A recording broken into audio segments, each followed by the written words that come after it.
Hello class, this is advocate Yasmeen और आज हम देखने वाले हैं बहुत इंपॉर्टेंट टॉपिक जो कि है कि एफआईआर अगर दर्ज नहीं हो रही है तो आपके पास क्या रेमेडी बचती है। उसके बाद आप मतलब कैसे अपनी एफआईआर को या जो भी अपराध घटित हो गया है उसको कैसे लिखवा सकते हैं। ठीक है, तो हम स्टार्ट करते हैं कि एफआईआर दर्ज ना होने पर क्या उपचार है। तो अगर हमारी जो एफआईआर है 173 में अगर दर्ज हो जाती है तो ठीक है, अगर दर्ज नहीं होती है तो उसके लिए हम ये देख रहे हैं कि धारा 173 के एक जो क्लॉज है उसमें दर्ज नहीं हुई है तो आगे की प्रक्रिया में हमें आगे बढ़ना है जिससे कि हमारी एफआईआर जो है दर्ज हो जाए। तो वो है धारा 173 के क्लॉज 4 में हमें जाना पड़ेगा। 4 में जाने के बाद क्या करना है, हमारी जो एफआईआर के रूप में हम जिसको दर्ज कराना चाहते हैं उसको लिखित रूप में डाक द्वारा पुलिस अधीक्षक को भेज सकते हैं। ठीक है, पुलिस अधीक्षक को भेज सकते हैं जिसको हम बोलते हैं एसपी को लेटर भेजना। ठीक है, इसी को हम एसपी को लेटर भेजने की प्रक्रिया भी बोलते हैं।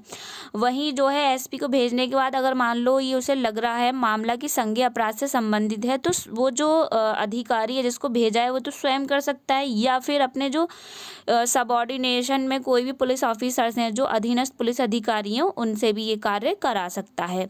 ठीक है, 173 के क्लॉज 4 में 173 के क्लॉज 1 में जो है हमारी एफआईआर दर्ज होनी थी लेकिन नहीं हुई। उसके आगे की प्रक्रिया है कि 173 के क्लॉज 4 में जाएंगे हम।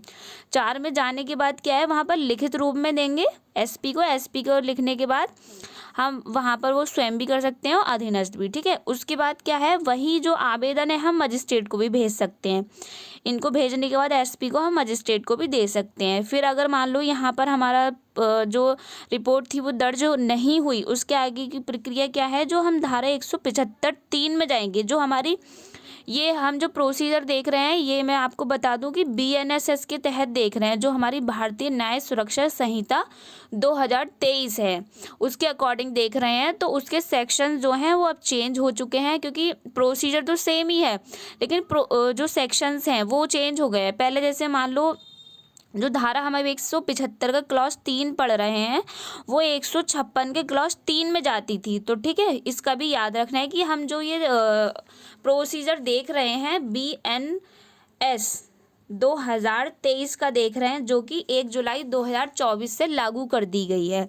तो वहाँ पर हम 175 के 3 में जाकर मजिस्ट्रेट को ऐसे आवेदन को एफआईआर दर्ज करने और मामले का अन्वेषण का आदेश देगा। जो मजिस्ट्रेट है यहाँ पर क्या है, मजिस्ट्रेट की पावर दे रखी है, वो डायरेक्ट अगर कोई भी जो अपनी दर्ज कराना चाहता है एफआईआर जो कंप्लेंट है तो उसको मजिस्ट्रेट को आवेदन करने के बाद मजिस्ट्रेट क्या करेगा, जो एफआईआर दर्ज करने के लिए मतलब उनको आदेश देगा पुलिस ऑफिसर को। ठीक है, लेकिन अगर यहाँ पर भी हमारी प्रक्रिया पूरी नहीं हो पाती, हम सेटिस्फाइड नहीं है कि भाई हमारा काम नहीं हो रहा है, तो हम क्या करेंगे, मजिस्ट्रेट द्वारा जो अपराधों को संज्ञान है जो हमारा सेक्शन 210 है वहाँ पर भी जा सकते हैं। डायरेक्ट कैसे जा सकते हैं, यहाँ पर 4 चीज़ें हैं कि वो जो मजिस्ट्रेट है अपराधों का संज्ञान किस तरह से ले सकता है या हम उनको किस तरह से अवगत करा सकते हैं। तो मान लो कंप्लेंट करके कर सकते हो आप, पुलिस रिपोर्ट दायर करके कर सकते हो।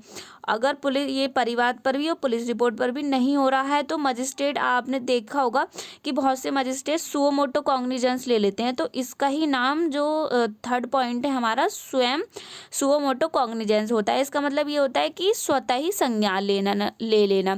जैसे कोई न्यूज़ है या कोई ऐसी खबर है उनको टीवी के माध्यम से, मोबाइल के माध्यम से या ऐसे कुछ अन्य प्रकार से कि उनको स्वयं ही ज्ञात हो गया हो कि ये घटना ऐसे ऐसे घटित हो चुकी है, तो वहाँ पर वो खुद भी स्वयं भी संज्ञान ले सकते हैं बिना किसी आवेदन के, बिना किसी रिपोर्ट के। ठीक है, तीसरा क्लॉज हमारा यही बोलता है। चौथा ये अन्य सूचना द्वारा। अन्य सूचना द्वारा जैसे आप देखते हैं पहले हमारी जो सीआरपीसी थी उसमें जो एफआईआर थी या इलेक्ट्रॉनिक माध्यम से जो भी एफआईआर वगैरह या कंप्लेंट दर्ज होती थी वो वाली प्रक्रिया नहीं थी, लेकिन इसको जो बीएनएसएस है इसमें रिकॉग्नाइज्ड कर दिया गया है। ठीक है, तो यहाँ पर जो है मजिस्ट्रेट 4 तरह से अपराधों का संज्ञान ले सकते हैं, परिवाद, पुलिस रिपोर्ट, स्वयं या अन्य सूचना द्वारा। ठीक है, अब ये जो मजिस्ट्रेट जो संज्ञान लेंगे वो कौन से मजिस्ट्रेट होंगे ये भी बात आपको याद रखनी होगी। तो यहाँ पर जेएम फर्स्ट क्लास लेंगे और जेएम जो सेकंड क्लास लेंगे ना वो